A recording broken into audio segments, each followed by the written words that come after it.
जब भी दुनिया के सबसे ताकतवर लोगों की बात आती है तो उन नामों में एक नाम हमेशा रहता है जो व्लादिमीर पुतिन का है।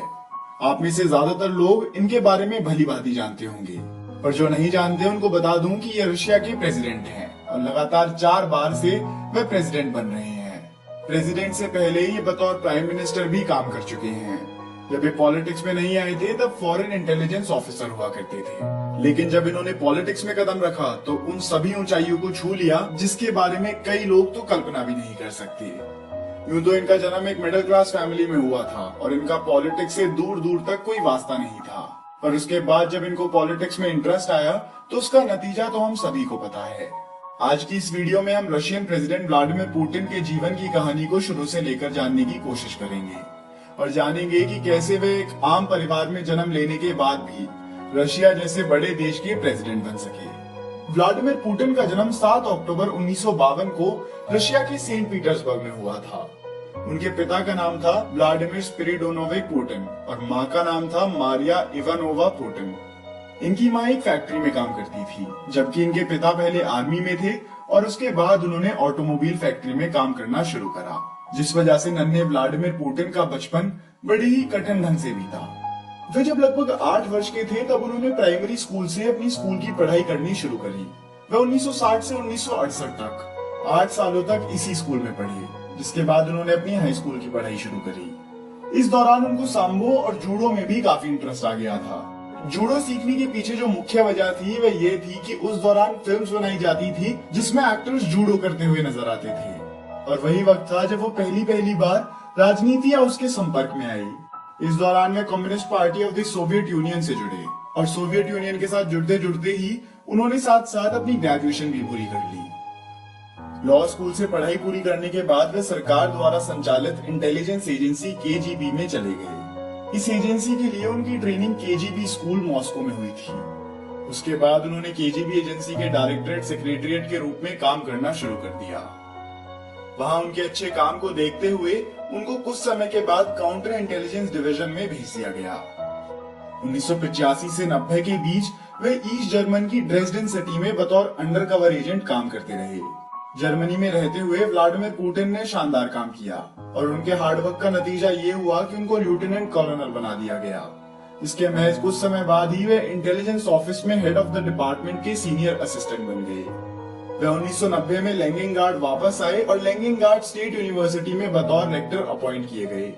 इसके कुछ साल बाद उन्होंने बतौर deputy chairman Saint Petersburg city government को ज्वाइन कर लिया। इसके साथ ही उन्होंने अपनी केजीबी की पोस्ट से भी इस्तीफा दे दिया।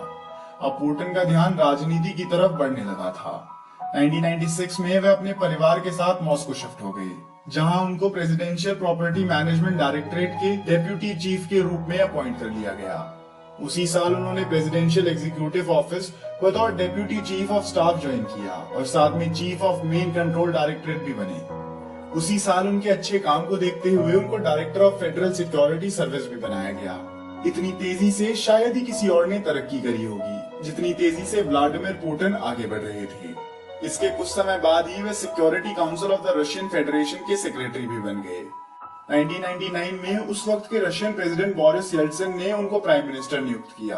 अगले वर्ष यानी 2000 में बोरिस येल्त्सिन ने अपनी प्रेसिडेंट की पोस्ट छोड़ दी और पुतिन को अपना उत्तराधिकारी नियुक्त किया और मार्च 2000 में वे पहली बार रशियन प्रेसिडेंट बने, जिसके बाद वे 2008 तक रशिया के प्रेसिडेंट बने रहे।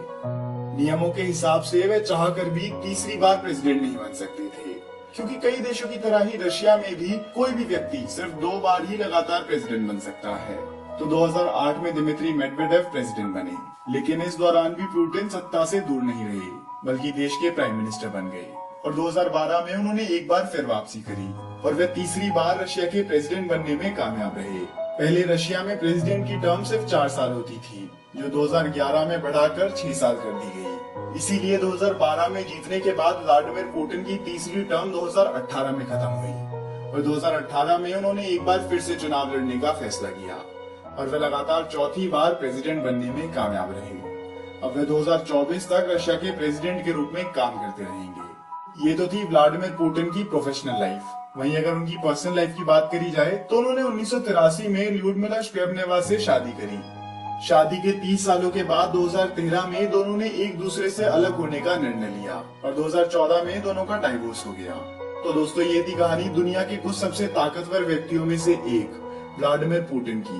हम उम्मीद करते हैं कि रशियन प्रेसिडेंट व्लादिमीर पुतिन की जिंदगी पर बनाई गई हमारी ये वीडियो आपको जरूर पसंद आई होगी। अगर आपको वीडियो पसंद आई हो तो आप इस वीडियो को लाइक करके हमारा मनोबल बढ़ा सकते हैं। और अगर आप ऐसी वीडियो पहली बार देख रहे हैं और इसी और वीडियोस देखना चाहते हैं तो दोस्तों इस चैनल को सब्सक्राइब कर लीजिए, क्योंकि मैं आपके लिए ऐसी वीडियोस लाता रहूंगा। धन्यवाद।